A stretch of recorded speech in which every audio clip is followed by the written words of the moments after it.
மனசுக்காரரு, நல்ல ஹெல்ப் பண்ணுவார். நான் வந்து அவரோட சொந்த தாத்தா பாட்டியோட அத்தையோட பேத்தி. சரிங்களா, ரொம்ப ரொம்ப நல்ல தங்கமான மனசு. அவர் சினிபீட்டில் இங்கே ரைஸ் மில்லில் ஒர்க் பண்ணிட்டு இருக்கலே அவரோட இதெல்லாமே நல்ல ஒரு இதாக பண்ணுவார், செய்வார். சரிங்களா, அவர் வந்து இவங்களுக்கு தானே இல்லை, எல்லாருக்கும், எங்களுக்குன்னு இல்லை, எல்லாருக்குமே உதவி பண்ண, எங்களை சார்ந்தவங்கள மித்த யாருக்கு என்ன கஷ்டம்னாலுமே இப்போ கூட என் பிள்ளைக்கு மெடிக்கல் ரீதியாக அக்காவுக்கு ஹெல்ப் பண்ணாங்க. சரிங்களா, இப்போ பொண்ணு கல்யாணம் முடிஞ்சு போய் ஆசீர்வாதம் வாங்கிட்டு வந்தாங்க. அதே மாதிரி சூப்பர் மாப்பிள்ளை செலக்ட் அப்படின்னாரு. அப்போ அந்த அளவுக்கு ஓரளவு நல்லா இருந்தார். பட் இப்போ தான் என்னன்னு தெரியல, ஒரு 6 மந்த்தில் வந்து அவருக்கு ரொம்ப இதாக இருந்துச்சு. அதுக்கு முன்னாடி பயிற்சி அளித்து செஞ்சு எல்லாமே அவ்வளோ நல்லா அக்காவும் பார்த்துக்கிட்டாங்க, செஞ்சுக்கிட்டாங்க. என்ன ஒன்றும் நேரங்காலமாக என்னன்னு ஒன்றும் புரியலப்பா. அவருக்கு இப்படி ஒரு விதி வரும்னு யாருமே நினச்சி பார்க்கலையே. நாங்கள்லாம் இன்னும் இருக்கணும், என் பிள்ளைலாம் இன்னும் பெரியவனா கல்யாணம் பண்ணணும்னு நினச்சிக்கிட்டு இருந்தோம். அதுக்கிட்ட இன்னைக்கு காலையில் இப்படி ஒரு செய்தி, அதை யாருமே நம்பவே இல்லை நாங்கள். அதுதான் உண்மை.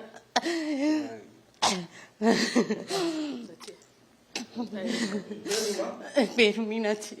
பிறந்திருந்து இங்கே தான் இருக்காரு. சின்ன பிள்ளைக்கு 75 போனார். எங்கள் பிள்ளைக்கு ரைஸ் மில்லு அவர் தான் பார்த்துக்கிட்டாரு. எல்லாமே எங்கள் குடும்பத்தை காப்பாற்றுறது தான் அவங்க தான்.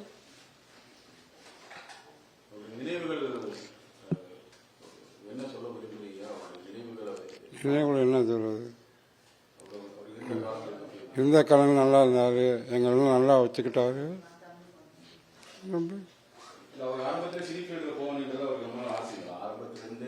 இல்லை, இடையில ஆசை இருந்துச்சு, போயிட்டாரு. இடையில வந்து ரைஸ் மில்ல இருக்கும்போது இல்லாதவங்களுக்கெல்லாம் உதவி பண்ணுவார். ரைஸ் மில்ல வேலை பார்க்குறவங்களுக்கு எல்லாத்துக்குமே அப்போ இருந்தே உதவி பண்ணிக்கிட்டு தான் இருப்பார். எங்கள் அப்பாவும் அப்படிதான். அங்கே போனோன்னு அங்கேயும் அப்படிதான். ரசிகர் மன்றம் வந்தால் ஞாயிற்றுக்கிழமை எல்லாத்துக்கும் சாப்பாடு போடுவார். வந்தவங்களுக்கு பஸ்ஸுக்கு காசு இல்லைன்னா பஸ்ஸுக்கு காசு கொடுப்பாரு, எல்லாமே செய்வார். எங்களை நல்லா பார்த்துக்கிட்டாரு, எங்களை எந்த குறை இல்லாமல் வச்சுக்கிட்டாரு. இன்னைக்கு வரை வச்சிருக்காரு, எந்த குறையும் கிடையாது, நல்லா தான் வச்சிருக்காரு.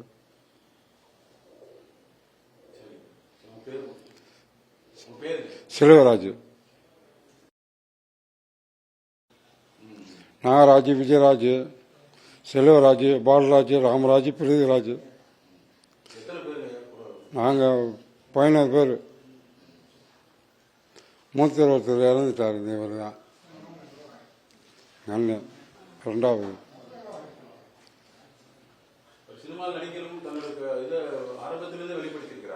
இல்லை, வெளிப்படுத்தணும் தான்.